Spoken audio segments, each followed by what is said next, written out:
When I first started playing poker, I thought bluffing was all about balance, blockers, and board textures. I was wrong.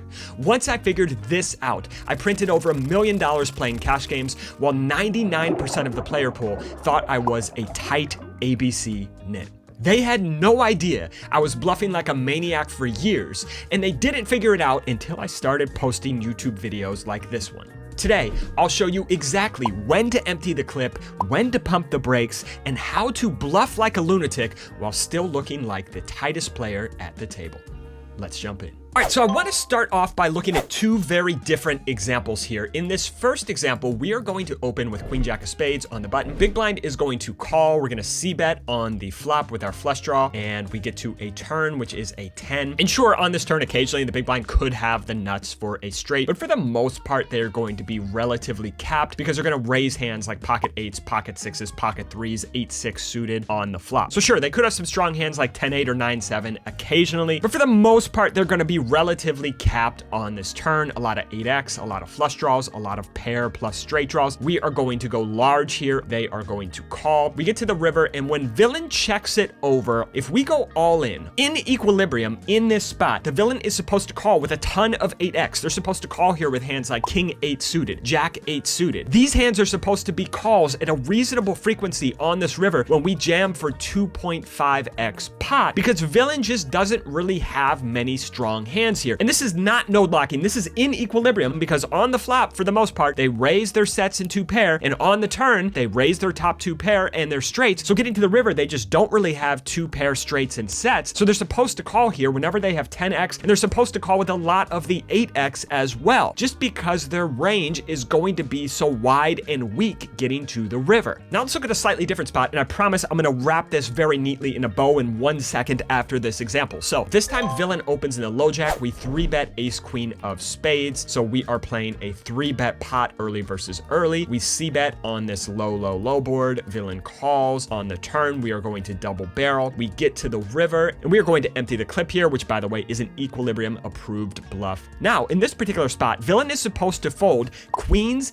jacks, and 10s whenever they don't have a diamond. They're supposed to fold pocket 9s and pocket 8s pure. They're supposed to fold all their 7x pure, ace 7 suited, 7-8 suited, etc. So villain is supposed to make a ton of big folds in this spot. So for our bluff to be profitable on this river, the villain is going to have to make some very, very big folds. When we go back to the previous example, the villain is not supposed to make any big folds on this river. In fact, they're supposed to call with a lot of second pair here when we go 2.5x pot. So now I want to ask, against a human, against a live poker player, where is our bluff going to be more profitable? Situation 1, where they are supposed to call with second pair for a 2.5x overbet on the river? Or situation 2, where they are supposed to fold pocket queens and pocket jacks on this river? Well, obviously in situation 1, our bluff is going to be very, very profitable against the majority of the live player pool. And in situation 2, we're probably just lighting money on fire if we jam as a bluff on that river. So here is the big picture takeaway if you want to bluff like a maniac and be able to get away with it. When villains get to the river with a strong range, they need to fold strong hands in order for our bluff to become profitable. When villains get to the river with a weak range, they need to call with weak hands in order for our bluff not to be profitable. So now let me show you a plethora of examples of where villains have weak ranges and our bluffs are going to print, and where villains might have very strong ranges where we might want to pull in the range a little bit and not empty the clip. Let's go. All right, let's start off with an example where villain may have a weak range. And this is an example you may have seen me use before because it's so clear, it's so simple, it's so easy to get. So we'll start off with the simple ones and we'll build a little bit of complexity as we go. So here we c-bet on the flop, and on this particular board, when it is this wet and dynamic, most of the player pool, when they check call on this particular board, they are going to be capped going to the turn. Why? Because they're going to raise hands like jack 9, pocket 9s, pocket deuces. So when the turn comes a blank, most of the time, the best hand they're going to have getting to the turn is going to be a hand like ace jack. So we overbet on the turn. We go to the river. We've got 2x pot behind. And in this situation, when we jam on the river, villain's range is going to be very, very weak. If we node lock, a typical 2-5 live player's response in the solver and tell the solver that this player is raising jack 9, pocket 9s, pocket deuces almost all of the time, well, that means on this river, the best hand they get here with is jack X. If we can get jack X to fold on this river just some of the time, we are absolutely printing, even with a bad combo combo to bluff, we should still be emptying the clip here because villain gets here with such a weak range. They are supposed to be calling weak hands, and I feel pretty good about emptying the clip when villain has a weak range and they're supposed to call us with weak top pair when we go 2x pot on the river. The situation where this might not work as well, say we are playing against a super passive trappy player, and when we c-bet on this flop, this is the type of player who's going to trap with hands like pocket nines, pocket deuces, sometimes jack nine. So they just like to spring the trap whenever they have big hands. We go to a turn, and now the turn this time brings in the flush. And you guys know my MO on these nut changing cards is to bet small to give villains a chance to cap themselves when they do have flushes. But the problem here with betting small when villains just check calls, if we're playing against a trappy player, a guy who just always traps his sets, well, that means they're going to get to this turn, and those type of hands aren't going to raise even if we bet small when the flush comes in. And now if they do have a flush, well, they're a trappy player. What are they going to do with the flush? They might just trap here. So getting to the river, we just don't really have any good options here, because if we go really big on this river, if we go 2.5x pot, well, we're just running into flushes. It's sometimes trapped on the turn. If we go pot or overbet on this river, well, sure, we lose a little bit less against the flush portion of the range, but we just get snapped off by pocket nines, pocket deuces, jack nine, etc. And if we just go small on this river, well, villain just snaps us off with jack X. So you see how much more difficult it is to bluff when villain has a super strong range getting to the river. My quick exploit against this player type is to do quite a bit of checking back on these nut changing turns, because what's going to happen on the river, even trappy players, once the turn goes check and the nuts change, they kind of let fear drive their decisions. And even trappy players have fear of not getting paid when they have super strong hands like sets or flushes here. So when the turn goes check, in general, they're just going to come out and bet the river when they have strong hands like flushes and sets. So if they come out and bet the river, obviously we just fold. But if they check, well, now at this point, we can somewhat cap the villain and say most of their range is going to be jack X or weaker. And now we have a much more profitable bluffing opportunity in this spot. But you see here, when we are playing against trappy players, a lot of times they arrive to turns and rivers with much stronger ranges, which makes our bluffs way less profitable. The other situation here is even if the player isn't trappy, sometimes the board type makes them trappy. So we open 8-9 suited here, flop comes ace-7 deuce, and just c-betting on this board. And the problem with c-betting range on this board is even if the player is not particularly trappy, this board is so dry and so static, villains will sometimes trap us when they have hands like ace-7, pocket sevens, pocket deuces, just because they don't have anything to be afraid of on this particular board. So by c-betting our range, we go big on the turn, villain is still uncapped, and we just run into a spot on the river where we need to empty the clip to get them to fold hands like ace-jack or ace-queen or whatever. But the problem is we just run into hands like sevens, deuces, ace-7, ace-deuce, pocket deuces, ace-6, and we just run into super strong hands way too often. All right, the next situation where bluffing is going to be super profitable is when villains call with too much of their weak stuff. So let me show you. In this example, they open in the cutoff, we 3-bet on the button, go to a flop, and we are just going to c-bet 1/3 pot in a 3-bet pot. That is my default here. We go to a turn, which is a 7 of spades, bringing in a backdoor flush draw, and we are going to double barrel big here on this turn. And what I find actually happens in spots like this from the villain's perspective is they have way too many hands in their range that just look pretty good on this turn, and they just start putting in calls with too much of their weak stuff. They have a hand like pocket 5s, well, they have a pair plus a gut shot. Pocket 6s, same thing. A hand like pocket 8s, well, they've got second pair, and they kind of talk themselves into us having a lot of draws here, so they call. 4-5 suited has a pair and a straight draw. Ace-5 has a double gut shot, right? All of their club flush draws, all of their spade flush draws, they just have a ton of hands in the spot that look like they have something going on. So when they call on this turn, they just get to the river with a range that is too wide and too weak. So our bluffs in this spot are going to print because all of those hands that we talked about, 5, 6s, 4-5, ace-5, all of these hands are not going to want to hang on the river. This was one of the biggest misconceptions I used to have. I used to think, well, these guys are calling way too much on the flop and the turn, so I just don't want to bluff them on the river, which is actually the opposite of what should happen, because when they call too many hands on the flop and they call too many hands on the turn, they just get to the river with a range that is too wide and too weak. And so our bluffs become super profitable because when their range is wide and weak, they are supposed to call with a bunch of hands that are very uncomfortable calls on this river. Let's take a look at the inverse situation here where a villain may be folding too much on the turn. So in this one, we open 7-6 of hearts on the button. Villain is going to defend in the big blind. We c-bet here on the flop. And now on the turn, we are going to double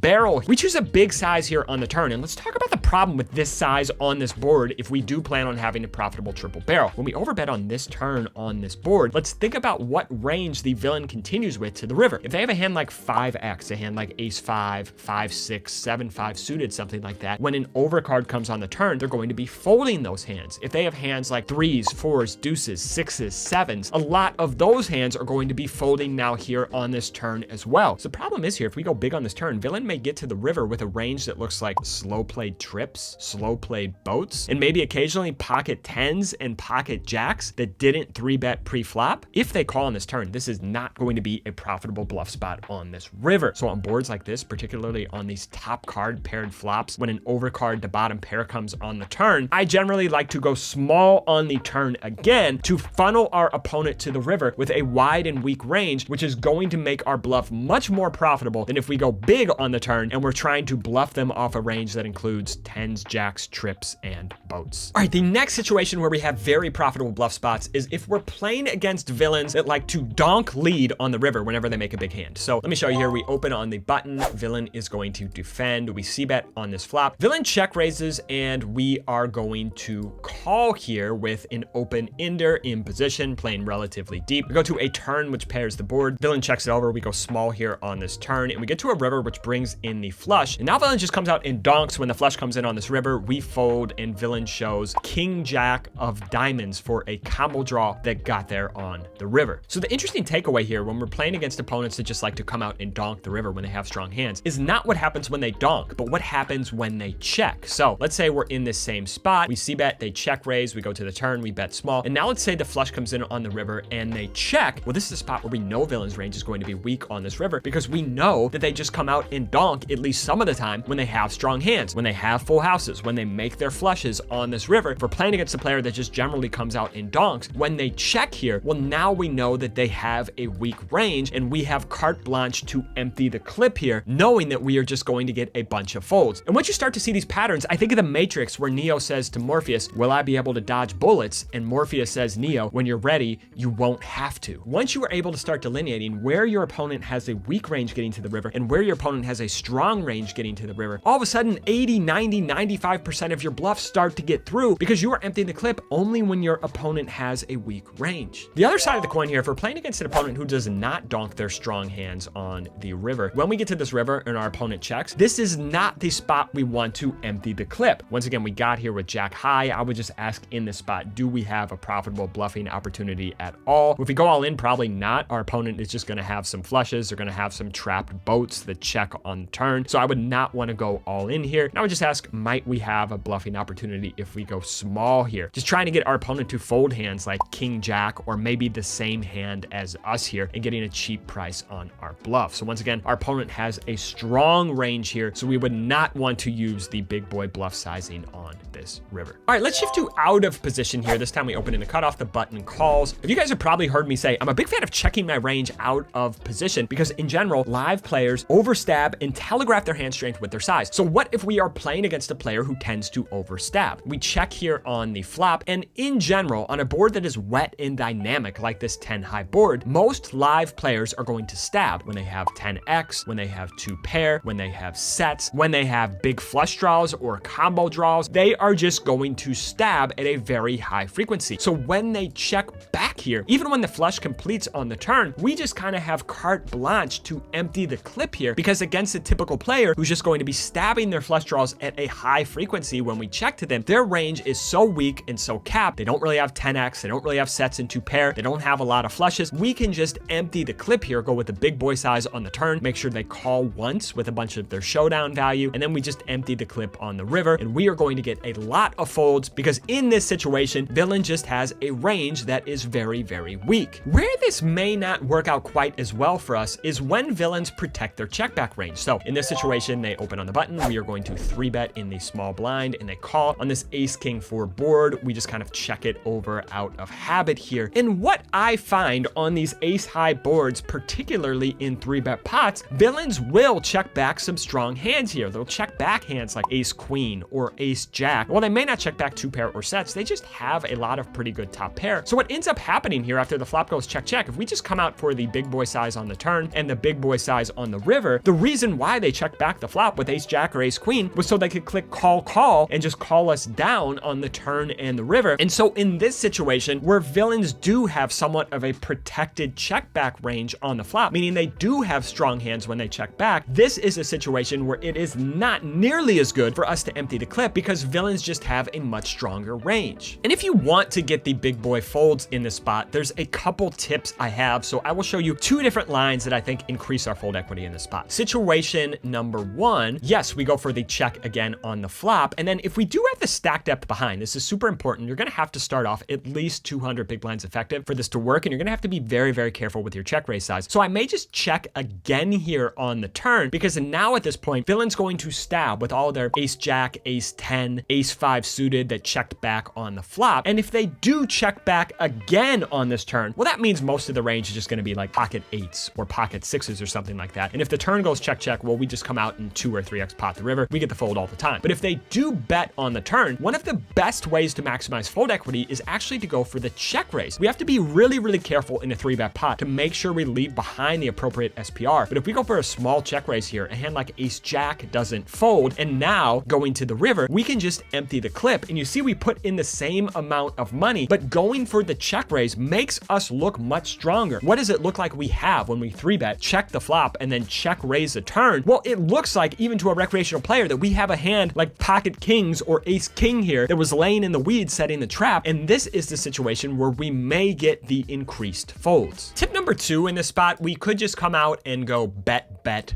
bet. And I think when we do this, we do get a lot of folds from weaker ace X, hands like ace 5 suited, ace 9 suited, stuff like that. We may get snapped off by ace queen or ace jack here, but I think we just do increase fold equity marginally by going bet, bet, bet here. So in this spot, I may just still proceed with caution because villains are going to have a little bit of a stronger range getting to the river. But hopefully these 2 tips, even when villains do have a slightly stronger range, help you increase fold equity and make those bluffs more profitable. All right, next situation where our bluffs are going to print. When villains split their c-bet sizes as the preflop raiser. So this one will play as the preflop caller from the big blind. We check it over and villain goes big on this board. They go 40 into 52 in the spot. So the takeaway here is what this means when villain chooses a small size on this board. If sometimes they size up and go 80% pot, and then sometimes they go half pot or a third pot, most likely, right? Most likely their range is going to be too weak when they choose the smaller size, particularly when the board is very wet and dynamic,